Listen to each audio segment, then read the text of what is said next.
আচার, ডাল ফ্রাই, এটা হচ্ছে কাসুন্দির চাটনি আর রুটি নিয়ে যদি এরকম খাওয়া যায় তো দারুণ টেস্ট হয়। তো চলো ডাল ফ্রাই রেসিপিটা তোমাদেরকে একবার দেখিয়ে দিই। আমি বানাবো এখন ডাল ফ্রাই। ডাল ফ্রাই বানানোর জন্য টমেটো কেটে নিয়েছি,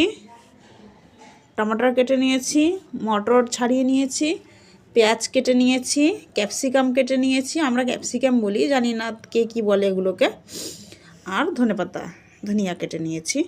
তো এখন করব আমি ডাল ফ্রাই। আর এই যে এখানে আছে কাঁচা লঙ্কা। ফ্রাই করার জন্য এখন আমি মুগ ডাল ভিজিয়ে নিয়েছি। এখানে মুগ ডাল ছাড়া মসুরির ডাল, মুগ মসুর মিলিয়েও দেওয়া যেতে পারে, সিল্কের ডালও দেওয়া যেতে পারে, মটরের ডালও দেওয়া যেতে পারে, আর চানার ডালও দেওয়া যেতে পারে, কিন্তু আমি এখানে শুধু মুগই ডাল নিয়েছি। ভালো হয় এই জন্য আমি কুকারে তেল দিয়ে নিলাম, জিরে সম্বাদ দিচ্ছি, এখানে হিংও দেওয়া যেতে পারে। আর এই যে পেঁয়াজগুলো না উঠিয়ে নেওয়াটা ভীষণ মুশকিল। এই যে পেঁয়াজ দিয়ে একটু নাড়াচাড়া করে নেব, পেঁয়াজটাকে মানে একটু ভাজা ভাজা করে নেব। পেঁয়াজের ওপর থেকে দিয়ে দিলাম মটর, দিয়েও একটু নাড়াচাড়া করে নেব। এবার আমি দিয়ে দেবো ক্যাপসিকাম, একটু লবণটা টেস্ট মতো দেবো, আর দিয়ে দিচ্ছি হলুদটা আমি টমেটো দেওয়ার আগে দিচ্ছি, কেননা টমেটো দিলে না বোঝা যায় না কালার কতটা হলো। টমেটোর ওপর থেকে ডালটা দিয়ে দিলাম, ঢাকনাটা দিয়ে ভালো করে ঢেকে দেবো। এই যে সিটি চলে এসছে, এবার ডাল ফ্রাইতে আমি 2-3টে সিটি দেবো। একটা পড়লো,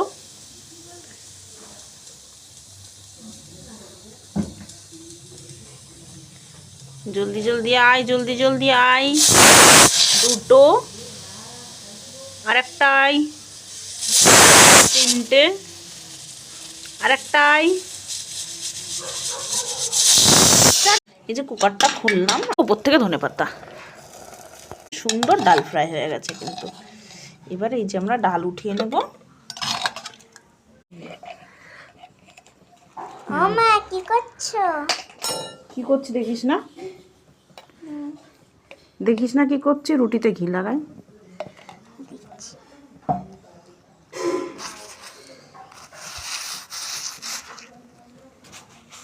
সবগুলো রুটিতে লাগাতে হবে না? খাবি না রুটি? খাবো। তাহলে ঘিটা কে লাগাবে? অন্য কেউ? হ্যাঁ, না। তাহলে কে লাগাবে? তুমি। এই যে রুটি রেখে দিলাম, আর উপর থেকে দিয়ে দেবো একটু ঘি। এই যে রুটি ডাল ফ্রাই তৈরি। চলো হা করো, গরম কিন্তু। কেমন হয়েছে? দারুণ।